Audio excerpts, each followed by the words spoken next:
Good morning, good afternoon, good lunchtime, depending on what time zone you're in. Welcome. My name is Jeremiah Taylor. I'm part of the team here at Ojo. We're really excited about today's market update and our guest speaker. Wow, I already see 100 of you join. We had nearly 1,000 people register for this. So what do you know? People want to know what's happening in the real estate and mortgage markets in 2023. As you all are coming in, we're going to leave some time at the end for Q&A. So open up that chat and let's just make sure it's on, it's working. This is better than us, just kind of tapping on it and saying, is this thing on? So open it up and tell us, where are you joining from today? I see Karen says, good morning, RJ San Diego. RJ, you get the trophy. Every time we have one of these, you are the first person to comment where you're from, and I love it. All right, Heller's in Whitefish, Montana, San Antonio. Amazing. All right. Audience count keeps growing. For those of you just joining, welcome. My name is Jeremiah Taylor. I'm part of the team here at Ojo.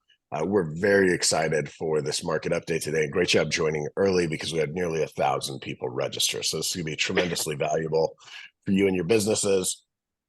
We'll give it about one more minute, let people kind of trickle in. If you're just joining, jump in the chat, make sure it works. Tell us where you're joining from. Chris, I see the first ever second Montana, Stevensville, Montana. Is that your neighbor? We're all neighbors in Montana. There's only a few of us. That's right. That's right. All 8 of you. Amazing. All right. Hey, for those of you just joined, my name's Jeremiah Taylor. I'm part of the team here at Ojo. Thank you so much for joining us for today's market update. We're really excited to share with you and really to hear from our guest speaker today. So I'll introduce him momentarily. Chris, why don't you go ahead, and I know you had some thoughts that you wanted to share to get us kicked off.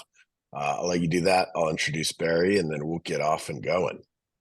Yeah, first of all, we appreciate you all being here. The reason we do these is to bring value to you all. That's why we do it. And we know you've taken time out of your day to be here, and there's no doubt that you will leave with value because we know who's going to be presenting the information. As we head into what is the last quarter of the year, which is really in an agent's world, the first quarter of 2024, because this is when the activities that we do start to pay dividends in the first quarter. It's more important than ever to be able to be that confident advisor to your clients. And that's why having this type of information is so valuable. So I'm going to stop talking so you can get this valuable information and turn it back over to you, Jeremiah. Thanks everyone for being here. Okay, amazing. So for those of you that are here now, over 200 of you, thanks for joining us today. This is going to be tremendously valuable. This is being recorded. We're going to send it out to you afterwards. I know everybody always asks that, so know that that's coming. And so let me tell you a little bit about our guest speaker. His name is Barry Habib. He's the CEO of MBS Highway. He's an American entrepreneur and a frequent media resource for his mortgage and housing expertise. He's an Amazon #1 best-selling author for his book, Money in the Streets, widely credited with saving the mortgage industry in 2020 from margin calls due to Fed actions. His presentation to the Fed created stability at a critical time. His most notable awards are 3-time Crystal Ball Award winner by Zillow and Pulsenomics for the most accurate real estate forecasts out of 150 of the top economists in the US. He was also the 2019 Mortgage Professional of the Year, a finalist for the Ernst Young Entrepreneur of the Year, and was named to the Mortgage Global 100 list, the St. Armand Ventures Businessman of the Year in 21, and named to the list of 100 people to watch in 2023. During his mortgage sales career, Barry personally originated over $2 billion in loans. So he knows what we're going through in this market today. He was the top producer and managing partner, he was the lead producer and managing partner for Rock of the Ages, the 27th longest running show in Broadway history. And he produced Chris Angel's Mind Freak at Planet Hollywood in Vegas and has been the highest rated speaker and trainer for more than 25 years in mortgage and real estate. And folks, he is here with us today. Mr. Habib, the floor is yours. Jeremiah, thank you so much. Appreciate your kindness. It's great to be back with you, my friend. And Chris, thank you very much as well. I also want to give a shout out to Jenna for making this all so easy for me to do. And listen, all of you listening, appreciate your time. I know that your time is valuable right now. It's a little bit of a scary time in the marketplace. The interest rate environment is certainly a big change from what we've been accustomed to. It seems to, as of late, been moving in the wrong direction away from us. There's a lot of media attention saying that the housing market is not going to be as strong or coming under pressure. And then, of course, we have, transactions that are not as plentiful, anywhere near as plentiful, or more challenging. So what we're going to do today is we're going to talk a little bit about the market. We're going to talk about real estate, where it's going, but also some solutions for you. I've been, show my age here a little bit here, been doing this for 37 years. And during that time, I have seen a lot of different markets, some of them as a producer in the mortgage industry, but we're very correlated, mortgage and real estate. And I can tell you that this certainly ranks as one of the more challenging markets, but maybe not the most challenging. There's been some tough markets. The good news is that getting through these markets brings with it a lot of rewards. And those rewards are that on the other side, and we're not too far from the other side, you start to see a long period of time where things get better and better, and you can reap those rewards. So, a little bit of confidence that we are going to get through this just like we always have, a little bit of confidence that things will get better. But in the meanwhile, what can we do right now? So we surveyed actually 400,000 real estate agents, and we found out what are some of the biggest concerns that you have, and let's try and address them. So let's get through them. We want to make some more money right now, right? So that's very important. But biggest obstacles that buyers are telling us and that real estate agents are telling us are, so I've got a customer who maybe is desirous of buying a home, even though the home's priced more, but then when we look at the rate that they have it, something in the 3.25 range going to 7.5, that's an obstacle. And sometimes it's a bridge too far. Second one, and actually this was confirmed by the National Association of Realtors, who said that about 29% of buyers said either the first or second problem that they had and barrier to buying a home was multiple offers, getting outbid. Third one, and again, confirmed by the National Association of Realtors, is, I want to wait for rates to come down. And the fourth one is all the media talking about how terrible the housing market's going to be and home values are going to crash. I'm going to lose all my money. So I don't want to buy a home because of that. And maybe I should be renting. So these are the obstacles that are confronting our industry. These are things that you deal with every single day, whether you're on the real estate side or even on the mortgage side. So these are obstacles that if we can overcome, it'll certainly help us improve our business. And the good news is that we can overcome these things. So let's take a deep dive. Let's first talk a little bit about rates. And it's sometimes helpful to show you some illustrations or some charts, which I'm going to do. So let's talk about this together as a team. So first off is we want to take a look and say, how can we have success in this marketplace right now? So first things first is that it's fine to record this, that you guys said, we just can't take this and post it all over the place. Now, if you saw the article in American Banker, it's something that is a lot of talk, is saying, hey, we know that real estate's tough. We know that mortgage is tough, but asking the question, is it time to quit mortgage and real estate? Look, it's a resounding no. Now, I know that volume levels are lower. Clearly they are. We know that both on the refinance side for mortgage professionals, but also on the purchase side for both, that transactions have decreased in the amount of transactions. But time to quit? No. Let's understand why. Look, I mentioned to you that I've seen some bad markets before. The most recent real bad downturn, remember 2010? Remember the mortgage lender implosion? Boy, we were talking about a structurally tough market. Why couldn't you buy a home? Well, you couldn't buy a home because the home that you owned, forget about having a good rate on, you were underwater, $20,000, $30,000, $40,000. So there was no equity to pull out of your home to put as a down payment on the new home.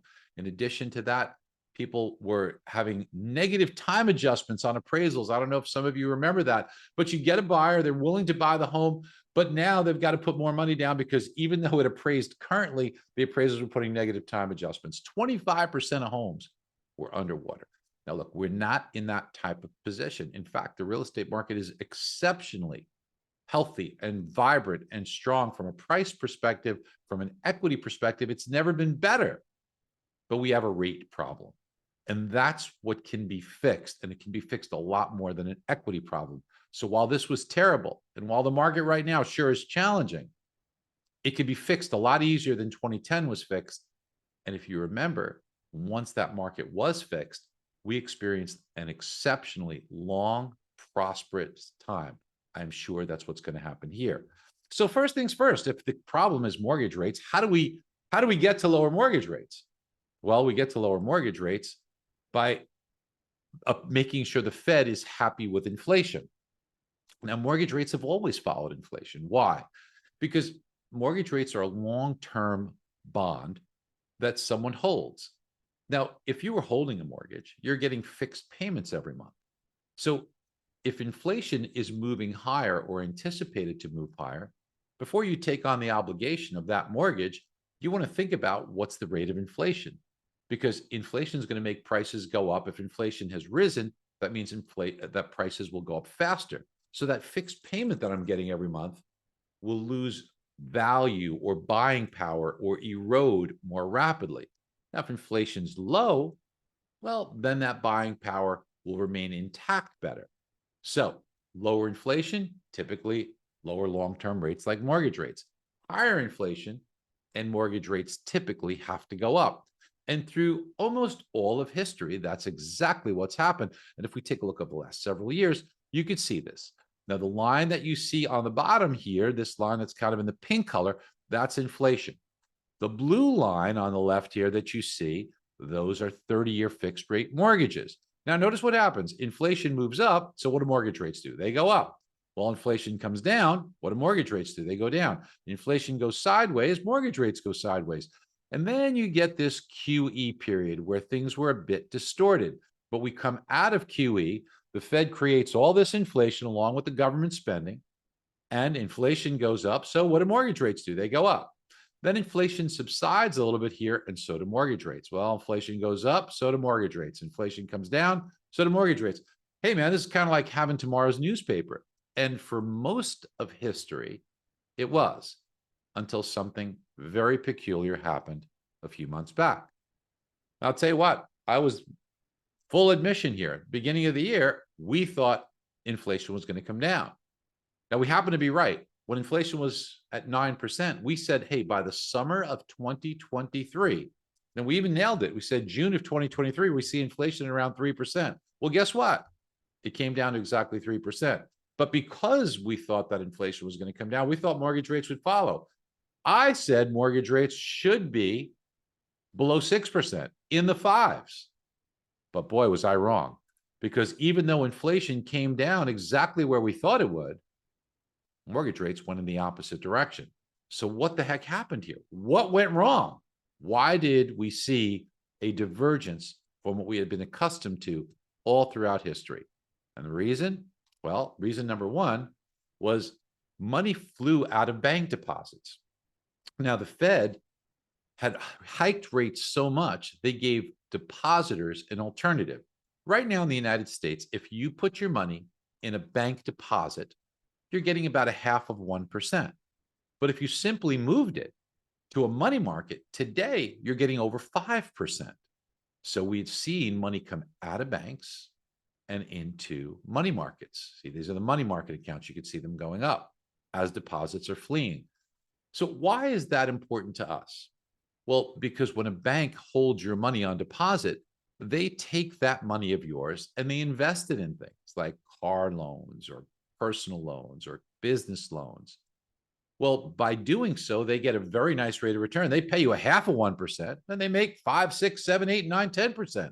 That's a great business. But they can't put all of their eggs in that basket, because if you want your deposit money back, they can't go back to the person they gave the car loan to and say, hey, sorry, I need the money back. That just doesn't work.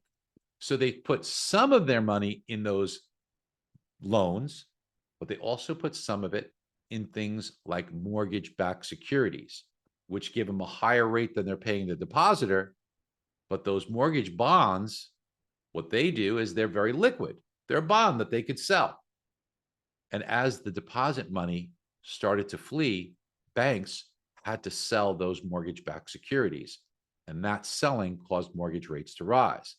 Then combine that with, thanks to the Fed, the failures of SVB, First Republic, and Signature. Those were all taken over by the FDIC, the Federal Deposit Insurance Corp, and all the assets like mortgage-backed securities were sold. And when were they sold? Right over the summer when rates started to go up. So these circumstances were very negative for interest rates. The good news is you could see here that this has finally started to level out. So one bit of good news, but there are also a couple of other things that happened over the summer. You might recall the debt limit crisis. Well, that debt limit crisis was solved by an agreement to raise the debt ceiling by $270 billion more than anticipated. So that's additional spending. Now, we don't have the money. So what do? You sell treasuries. And when treasuries are sold in mass quantities like that, it causes, in order to get appetite from people to buy it, you got to offer them a higher yield. And when rates on treasuries go up, they also go up on mortgages. And then the hits keep coming, right? Remember the downgrade from our credit rating from Fitch? They took the US credit rating down. And just like a customer, if their credit rating is a little worse, the rate's a little higher. So that hurt rates. And while all of these negative things had occurred, the biggest one has been the Fed and this guy, Jerome Powell, and other members of the Fed who put upon us all this inflation and created it. But now they have been maniacal in trying to kill inflation that they caused. So they were the arsonist, and now they're trying to be the fireman. But they don't realize they're doing a little bit too much damage. And that's probably because Jerome Powell and many others of the members of the Fed are not trained economists. Look it up. This man's not an economist. He's a lawyer. Now, I don't say that lawyers can't be very intelligent. Of course they can. But if someone were being put on trial, you wouldn't want an economist representing them. You'd want a lawyer. So when it comes to the economy of the United States, is the best person to have a lawyer or perhaps a trained economist? Now, he has hung his hat, and the Fed has hung their hat on, we can keep rates high for longer because the economy hasn't broken. The job market's so strong. But that's because they don't know how to read these reports. We're already seeing weakness in the job numbers. Just a couple of months ago, if you take a look from July, there's something called the birth-death model, and that measures births of new businesses and closure or deaths of businesses. This is terrible at getting inflection points. So the July numbers came out and they showed, hey, we gained 280,000 jobs. But that was because of something called a seasonal adjustment. The actual number that came in is saying we lost 871,000 jobs. But with a stroke of a pen or a keyboard, they made 871 job losses turn into 280,000 job gains simply by saying, oh, there's seasonal factors. Well, the fact is we lost 871,000 jobs. That's over 1,150,000 job change just by a keystroke and not by real life. What about the type of jobs that are created? Now, if you take a look at the net jobs, you could say, hey, we gained 200,000 jobs last month. But that's because you had 900,000 full-time job, part-time job gains, but lost 700,000 full-time jobs. So you net the two out. Yeah, it nets out to 200,000 more jobs, but we're losing full-time jobs and gaining part-time jobs. This tells me you've got multiple job holders, people trying to make ends meet. And nobody looks at hours worked. Do you know that we have cut hours worked from the beginning of the year by 30 minutes a week? Now, you might not think that's a lot, but 30 minutes per week on average reduction in hours worked by 160 million people in the labor force, that's equivalent to 2 million job losses, but nobody talks about that. But you can see the trend. In 2022, we averaged 399,000 jobs created a month. That's 4.8 million for the year. If you take a look at the last 12 months, September of 22 to August of 2023, you can see we had a much smaller number, 250 or 3.1 million for that 12-month period. Look at the last 6 months. We averaged 195. On an annualized basis, that's 2.3. The last 3 months, it's only 150. But it gets worse than that because they're constantly revising these numbers. There was a benchmark revision done for the numbers earlier this year that showed minus 306,000. Then the past 4 months have been revised another 228,000. So they give you the initial number and it looks great. Oh, look at all these jobs. Oh my gosh. And the stock market moves up and the bond market and interest rates get killed. And they say, celebrate this. But then all of these numbers, every single one of them gets revised lower and lower and lower and lower. Now, one of the things that we're going to get tomorrow that's I'm very interested about at 10 a.m., we'll get the JOLTS report. That's Job Openings and Labor Turnover Survey, JOLTS. And this is really what you want to look. You want to look at the first indicator, and that is job openings, job postings. So when you see the market's vibrant, hey, help wanted, job, people wanted. So those are job openings. As you see them decline, that shows you that that vibrancy is waning. And you could clearly see this because in 2022, there was like 12 million job openings. Now it's down to 8.8 million. I think this will be much less tomorrow morning at 10 a.m. when we get the number. Now, somebody might look at this chart and say, well, Barry, you know what? That's still pretty high. Look at where we were pre-pandemic in 2019 and 2020. We were only like at 7.5 million jobs. So isn't this really strong still? Aha. Let's understand something. These numbers, the way that they're aggregated is it's done state by state. So each state gives their count and then it rolls up and then you get a full number for the whole country. Why is that important?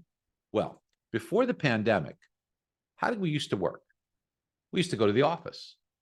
After the pandemic, we know that a lot of people work from anywhere or work from home. So, because they're on things like we're on right now, these Zoom calls, right? So if you were going to try and put a job opening for someone that was help wanted, before you used to put that job opening close proximity to the office. Here, you could put it anywhere. So the same job could be posted in multiple states because it doesn't matter. Here, you're only posting in one state. And because each state counts how many in their state, this is grossly overstated. I anticipated somewhere maybe close to half of the numbers that are out there. So we want to watch for that tomorrow. And then this Friday, we get the job numbers. So this will be a volatile week for sure. And hopefully seeing some indication that maybe the job market isn't as strong. We'll know more tomorrow and Friday. Now, the Fed says that they want to see core inflation. What's core inflation? That removes food and energy prices. And there's two indicators. There's the personal consumption expenditure, or PCE, and then there's the CPI. And they say, we want to get it to 2% over time. That's hard to do. 2% is a really low number. But the big component of this, in fact, 43% of core CPI is shelter. 21% of core PCE is shelter. Okay, so what's shelter? It's not what you think. Most people make the mistake and they think it's home values. It is not. Home values used to be in, but it got removed in 1976. And since then, it's only rents. What actual rents are and what owner's equivalent rent. You own a home, how much you think you can rent it for. So what are those rent numbers going up year over year? Currently, it's 3.1%, and you can see that's come down a lot. Now, some of you might have read something. You might say, well, wait a minute, Barry, Apartment List said it's actually negative 1.2%. Now, the number's accurate, but that's only new rents. So the first time you rent it out as a new rent. A renewal rent is going up closer to 4.5%. So when you blend the two together, the blended rate is actually 3.1%. So why is this important? Because this is going to weigh into so much of CPI, except the fact that this number is averaged for the past 12 months. It's very backward looking. When you average the last 12 months and the number that's actually in these readings, it looks like this, 7.3 or 7.4%. So this number is much higher than the actual number. Why? Because it's averaging the last 12 months. So it lags very badly. The Fed looks at this. That's kind of looking at the rearview mirror while you're driving. If you look at this number, that's where we are right now. It's kind of looking at the side window. But if you look at the front windshield, you look at the trajectory of where we're going, and we're definitely heading lower. But the Fed doesn't do that. That's why they cause these boom bust cycles. You see, this difference between the two, and let's take CPI. CPI shows 7.3% that the Fed's looking at. The actual number is 3.1. The difference between these two, if you do the math, that's 4.2%. If you multiply that by the weighting of shelter of 43.7%, you can actually see where we really are today. See, the Fed says inflation's too high because they say core CPI is 4.3. We wanted it 2.5%. But once again, let's do the math. The difference between these two multiplied by the weighting, and you get a lag effect of 1.8%. See, the rearview mirror says we're at 4.3. If you take a look out the side window and say, where are we right now? It's really 2.5%, much closer to where the Fed's target of 2% is. We're not that far off, but the trajectory is for it to go even lower. Look, You're all reasonable, normal people here. If you're driving down the highway and you're speeding ahead and you see in the distance there's a brick wall, when do you apply the brakes?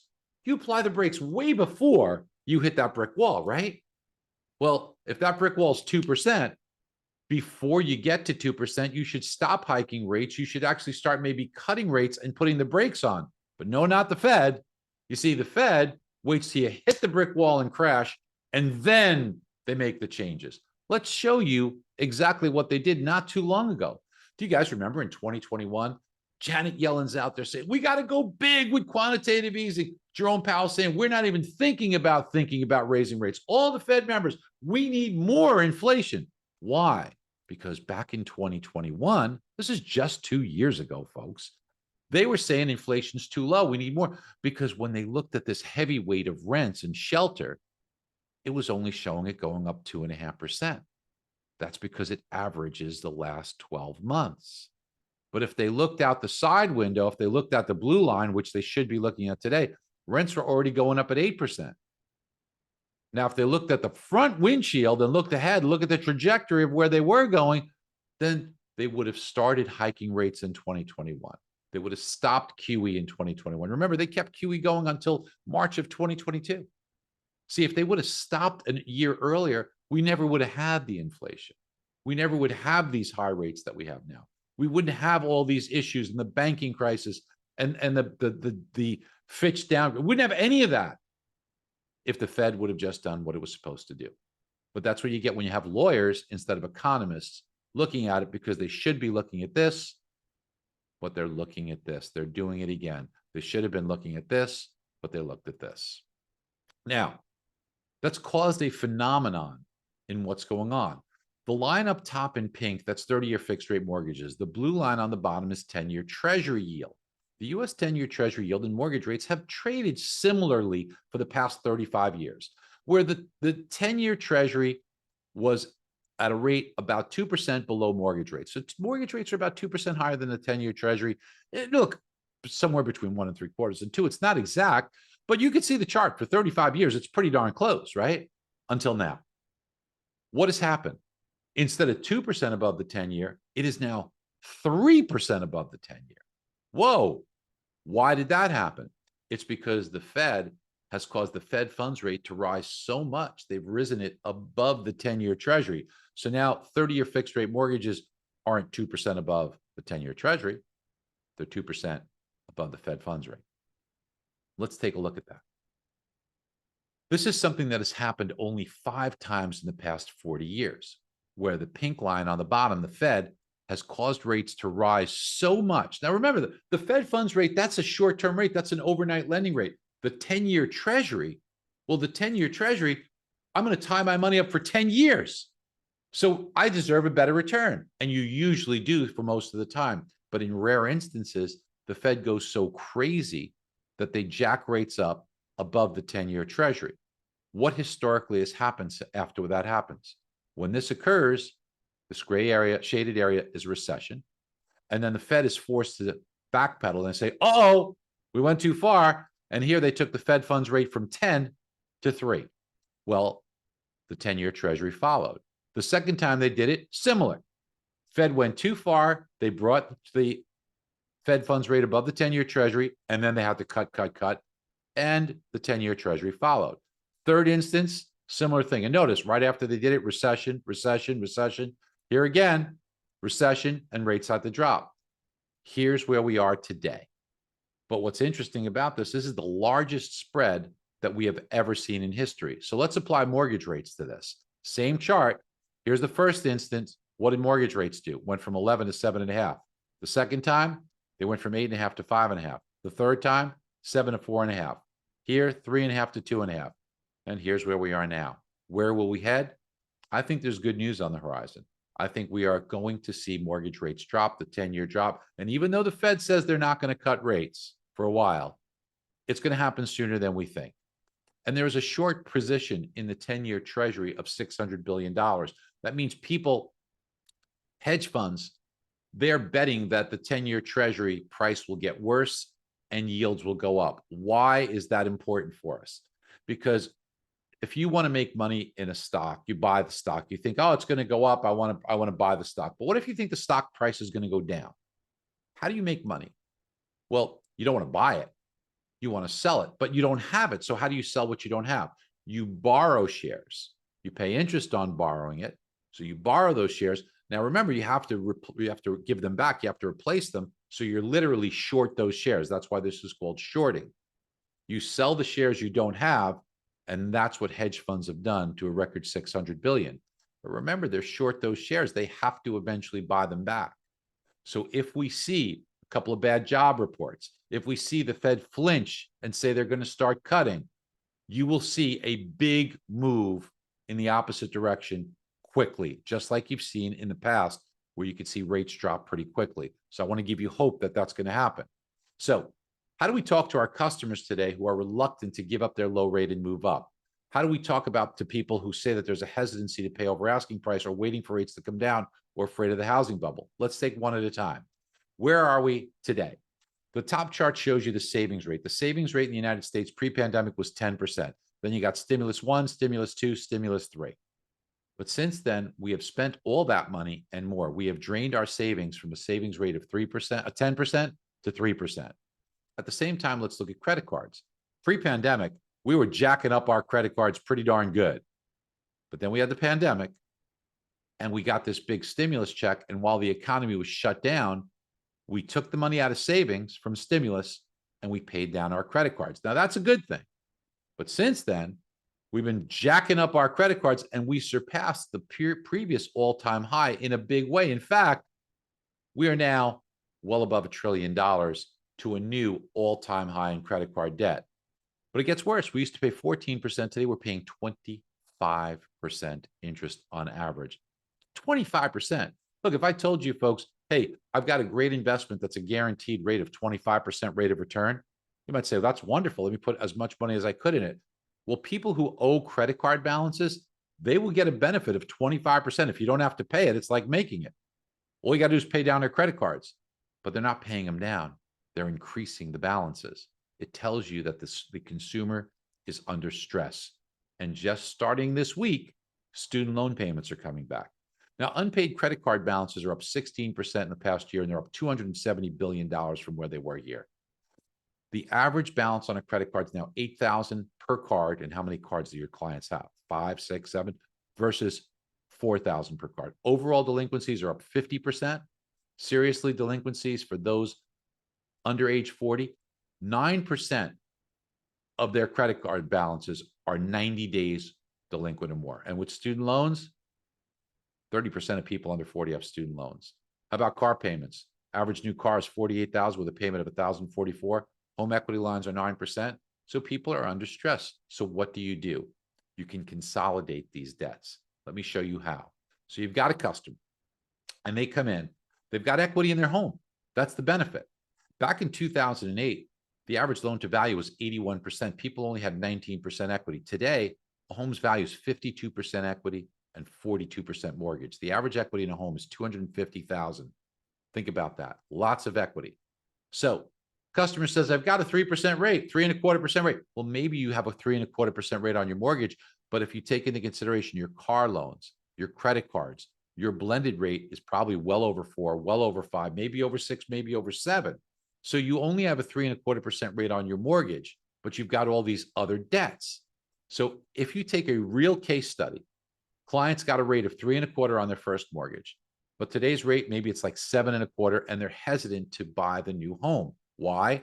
Well, because they bought their home 6 years ago for $500,000. Today they owe $400,000. They with a $400,000 mortgage, but the value of the home's gone up. So how do people do a move-up purchase? They do it with you all the time. They say, okay, well, today my home's worth $695. I could sell it for $695. My remaining balance on my $400,000 mortgage is $343. So I deduct that. I deduct the closing costs to sell, leaves me with $317,000 to use for down payment plus closing costs on the new home. So if closing cost on the new home is $12,000, that gives me a $305,000 down payment. You know, this is how everybody does it. But what's the problem with that? Problem is that their payment's still going to be too high. You see, they want to buy the new home. They need it. They had a kid. They need the room. They want the backyard. They want the garage. They want the location. They want the, whatever it is, they want to do it. But what's holding them back? Well, in order to do that, now they want to move up home. Today, it's worth $850. So an $850 home minus the $305,000 they have for down payment means a $545 mortgage. But wait a minute, $545 mortgage at 7.25%. Their monthly payment's going to jump $2,700. They don't want to do that. They get scared about $2,700 a month. But wait a second. Here's where you have to think like an advisor. Jeremiah talked about it right at the beginning.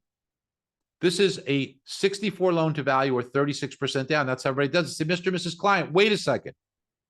Don't put all the down payment that you're taking from the old home as down payment on the new home. You have all these debts. Let's eradicate your debts. Use that for down payment. Use it to pay it off and put a smaller down payment. Take out a bigger mortgage. So instead of a $545 mortgage, we'll take out a $661 mortgage. And now, all in, the difference in monthly payment from what you're paying now for everything to what you would be paying on the new home, since you have no more debts, is $97 a month more than what you're paying. I've seen some where it's cheaper on the new home. I've seen somewhere it's a couple of hundred, $200, $300, $400 more on the new home, but still that's doable because they need it and they want it, but it's not $2,700. That's too much. So what you want to use is debt consolidation to do this. Now, I'm hearing from several of our clients that every week we're hearing more and more and more people use this strategy in solving the biggest problem that's facing you. The biggest problem that real estate agents, I'm hearing in surveys, is that my client is reluctant to give up their low mortgage and buy the new, more expensive home with a higher rate because the payment difference is too much. Well, if they have debt, then this could be your answer. Next problem that we're hearing. Well, almost 40% of homes are bid above asking price. There's currently 3.2 offers for every home listed. And as I mentioned, the National Association of Realtors said that 29% of buyers said competing offers is either reason number one or reason number two to be a barrier to purchase the home. How do we fix this? Look, you probably have so many clients you're working with right now. They're making you work very, very hard. You're going out, showing them homes, trying to find homes. So you finally find one. It fits what they're asking for. You go out with them and they like it. Hooray. They're going to put an offer in. In fact, it's going to be a full price offer. Wonderful. That's all great news. But you get outbid. What's your response to that? Okay, we'll keep trying. Is your response, boy, I'm sorry, you know? Is it all an emotional decision? Or can you make this a business decision? Can you show them with math why they may want to be able to bid more for that home? Here's the two questions you have to answer. You have to teach your customer this. Let's take the emotion out of it, Mr. and Mrs. Customer. Let's address this two ways. Number one, if you bid more than the value of the home, how long will it take you to break even? We can quantify that. Two, what would the future hold for you? How much money would you make? See, you could do that.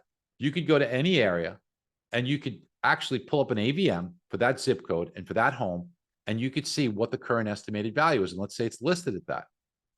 If the customer needs to bid $10,000 above asking price to win this home, that means they're going to pay $659 for a home that's currently valued at $649.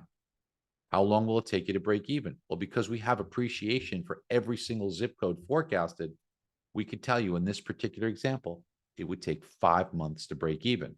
Now, in many cases, it might take 2 months to close. So that means it takes 2 months to close. 3 months after that, I'm broken even. That's not bad. You're telling me 5 months from now or 3 months after I close, the home that I'm paying $659 will be worth $659? Yes. What's the second thing we're teaching them? What does the future hold? Well, let's take a look. You see, we have forecasted appreciation for every zip code for every year. So for the next 5 years, the average forecasted appreciation is 4.47%. Now let's back test it. For the last 63 years, historically, in this particular zip code, it's been 4.43% versus the 4.4, almost identical. People would never imagine that just 4.47% on this home gives them $158,000 appreciation profit. $158,000. So they say this looks good. Let's bid to 10,000 more. But wouldn't you know it, darn it, a competing offer comes in a couple of $1,000s more than that. Should you bid more? Well, in order to win it, now you got to go up and up this to 15,000. Well, if I up it to 15,000, is that a bad thing? Well, instead of making 158,000 over 5 years, I'll only make 153,000. See, folks, this is what you need to do today. This is not the market that it was a couple of years ago where people were throwing deals at you and every TV show was about real estate agents because it was so easy and so glamorous and so wealthy. Today, you've got to roll up your sleeves and you've got to attack these problems head on with real solutions and real ways to fix them. Let's go to another problem that's out there. I'm going to wait for rates to come down. Your response. Let me explain to you why a rate over 7% is the best thing that could have happened to you. The best thing? What do you mean it's the best thing that could happen? Yeah, it's your best friend. Why? Did you know that according to the National Association of Realtors, for every 1% drop in mortgage rates, 5 million more buyers are eligible? Of course, they're not all going to buy, but certainly some of them will. So you add more buyers. What starts to happen to inventory and what happens to pricing pressure? You want to do it now while you have more to choose from and you can get in at a better deal. Because what can you do with that rate? If you're waiting for rates to come down, and we know they will, you can always refinance them. Okay, well, wait a minute, Barry. Hold on a second. That means I got to pay to refinance. And that means for the year that I'm going to have that higher rate, I'm paying that extra interest for a year. Perfect. Let's take that into consideration and just show you. It's just math. You see, 39% of buyers said that they're waiting for lower rates as a first or second barrier to purchase. 39% from the National Association of Realtors. So let's show you. See, we could show you for every single market what the appreciation forecast is. And I just picked one here, Monmouth County, New Jersey. It's modest, 4.69% appreciation. So if you've got a 7.25% rate today, if you're waiting for rates to hit 6.25%, that means for a year, you'd be paying a higher rate. Well, how much is that for the year? You're paying $241 a month every month for a year. So that adds up to a lot. Plus, you got to pay the cost to refinance. So how much is that? Well, 12 months of $241 plus the cost to refinance. Man, it's going to cost me $7,000. Should I do it? Remember that 4% appreciation? Well, that comes out to, believe it or not, $37,000. See, these are eye-popping numbers. Nobody looks at these things because people don't equate what 4% is. Albert Einstein said compound interest is the eighth wonder of the world because people don't ever go through the numbers and compound what it is. That's $37,000 plus the amortization. You see, you're paying down that loan in equity that you're building. That's a gain of $43,000 minus the $6,892 that it cost you. Your net benefit for buying today with a higher rate in the sevens as opposing to waiting a year for that rate to come down is over $36,000, folks.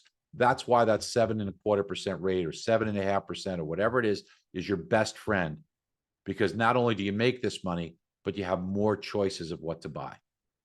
This is what you have to explain to your customers.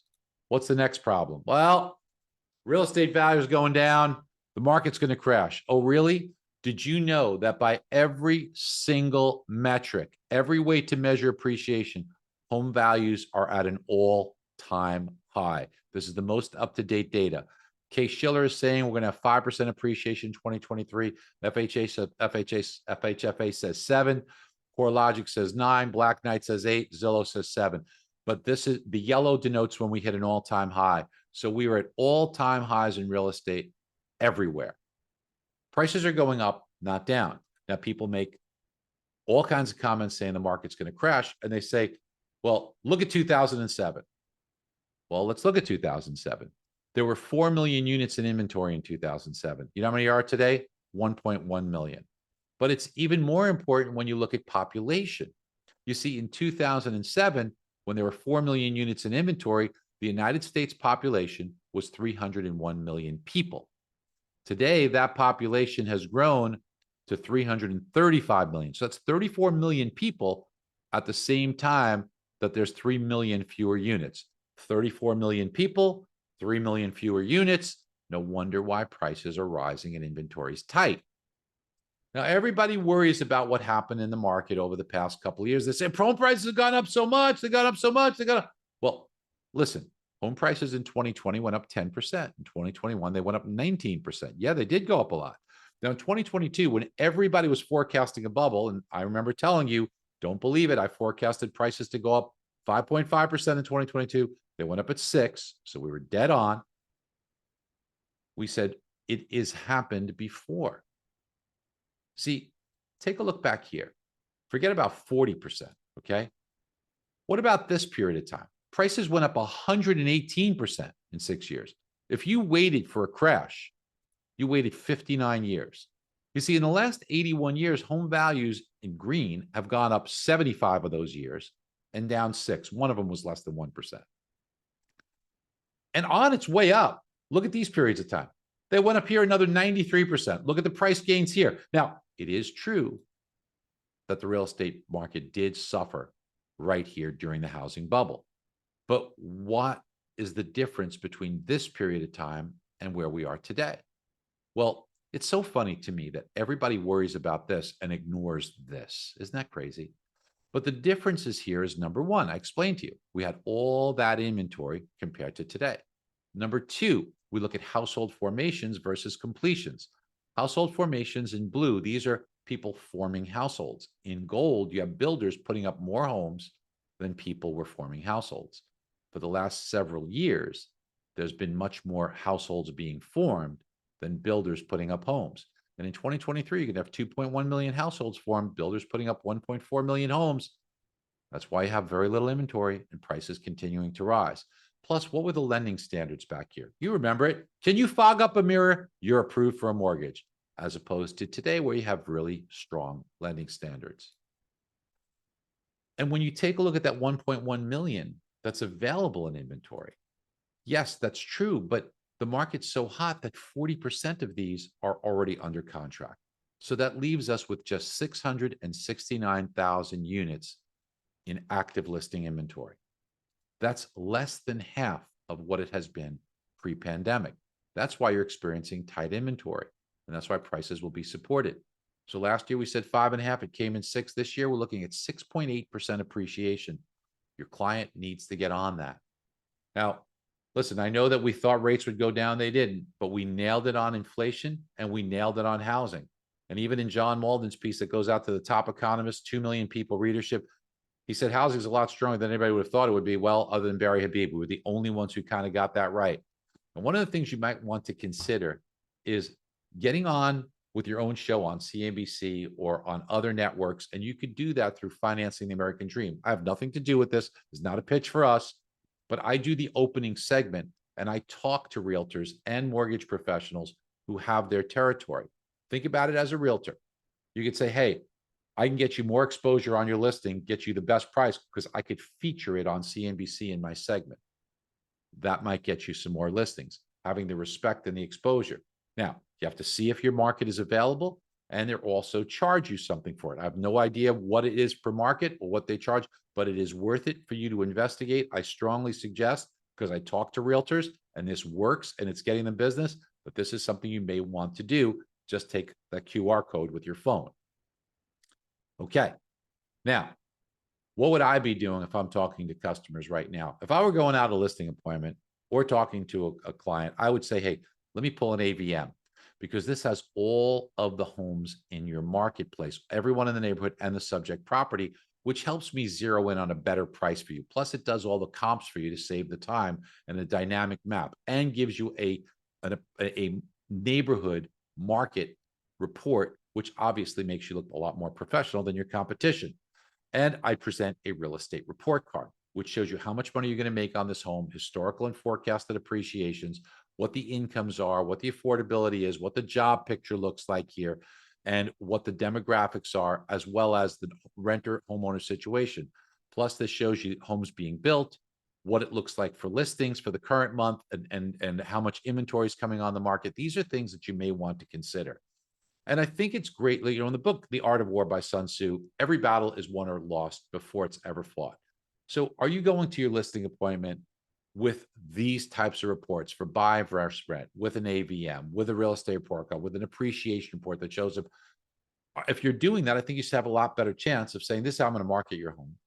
This is how I'm going to do it on social media. This is what I'm going to have in open houses. And this is what I'm going to show every single potential buyer so that you have a better chance of selling your home at top dollar more quickly. This is what you want to do.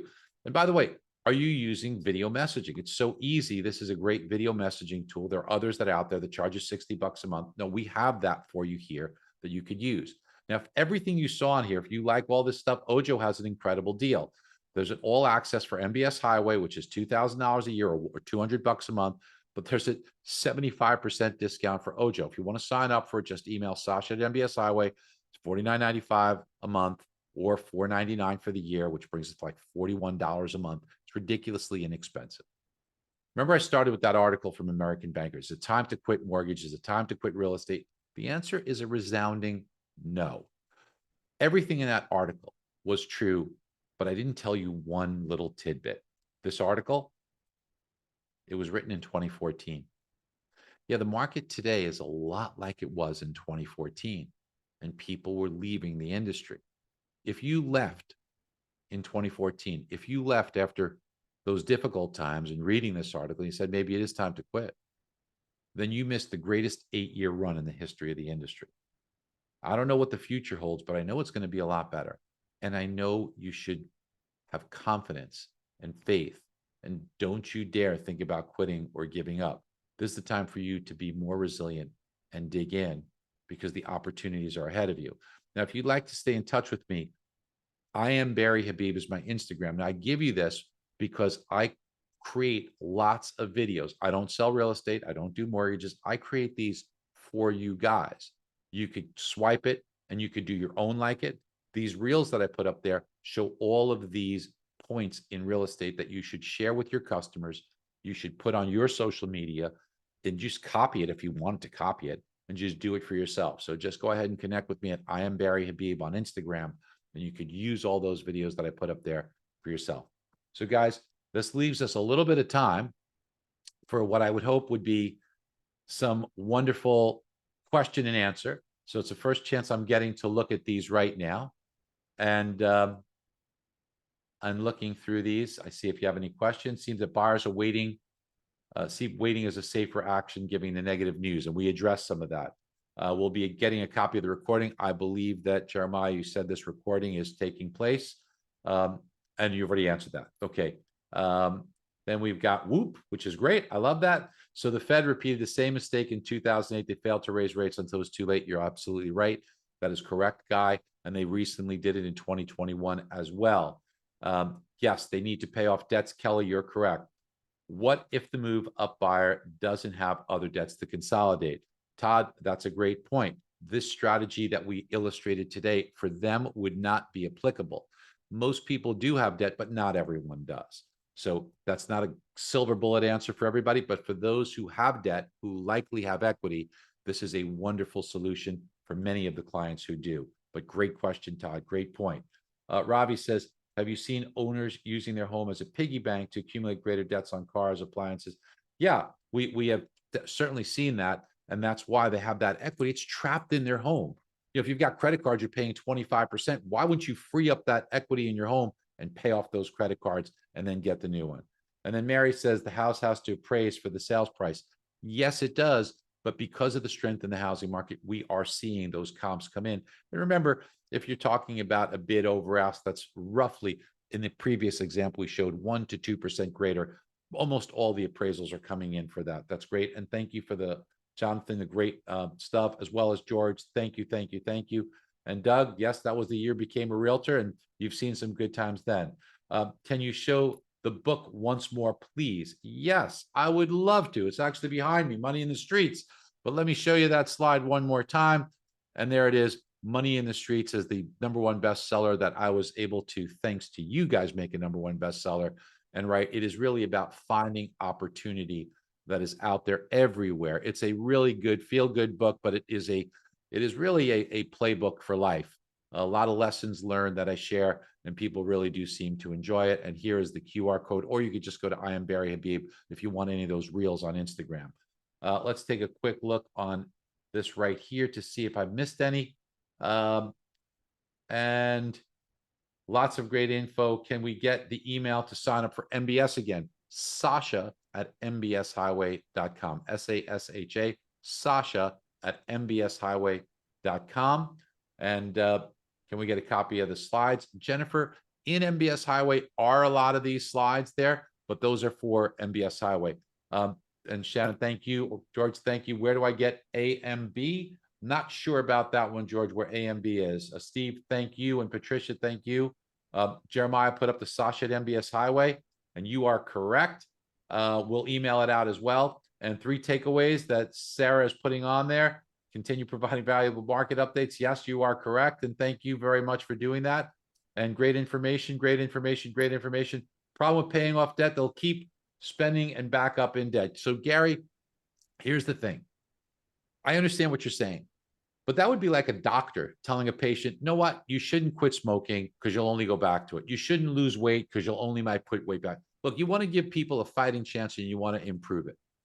One of the first sales lessons that I've learned was that the objections tend to sometimes be in our own minds.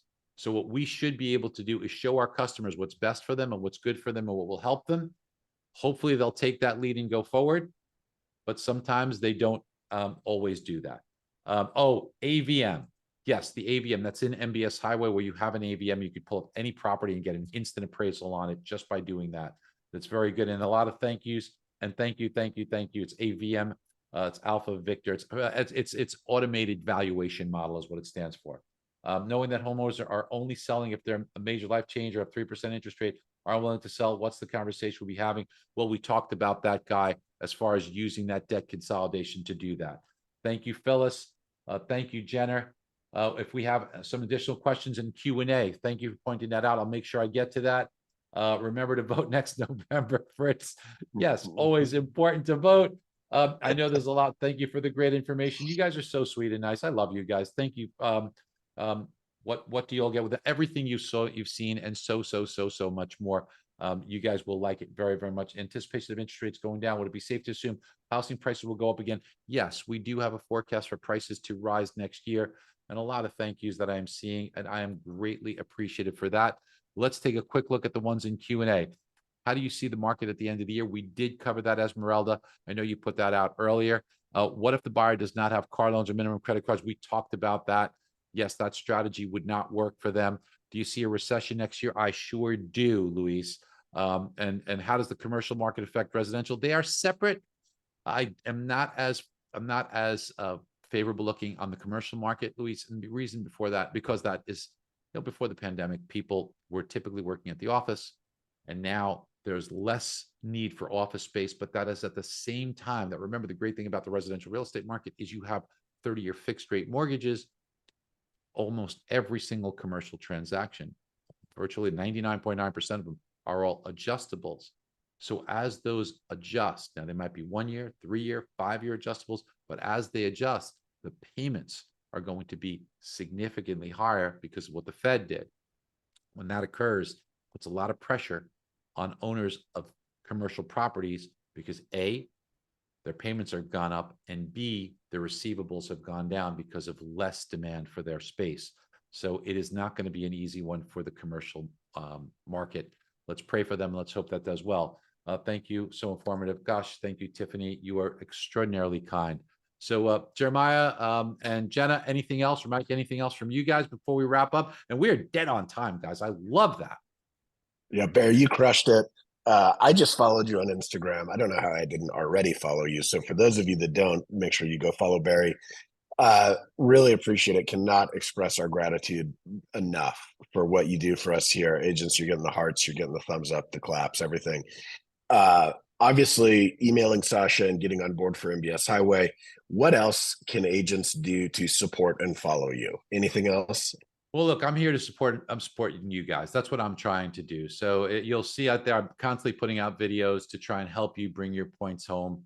And look, just what I really want you to do is, I know it's scary. Okay, I know that, and I've seen this before. But I'm trying to say to you, from my years of experience, I'm just telling you that please have faith. This is going to get better. There is a lot of attrition out there. We pray for those people. We don't want to see anybody fall on hard times, but that means that there's less competition for you guys too. So just you have to roll up your sleeves and just get better. That's all I hear people say. Don't wish the market were better. Don't wish you were better. I'm saying don't wish, be better. Do the activities. Be that advisor, Jeremiah, that you talk about, okay? We're going to get through this. It is going to get better. So sending you guys lots of love. God bless you, folks. I appreciate you very much. Thanks for the time together today, guys. All right. Thanks, Barry. Thanks, everybody. We'll send the recording out soon. Appreciate all of your time, and we're signing off. Have a great one.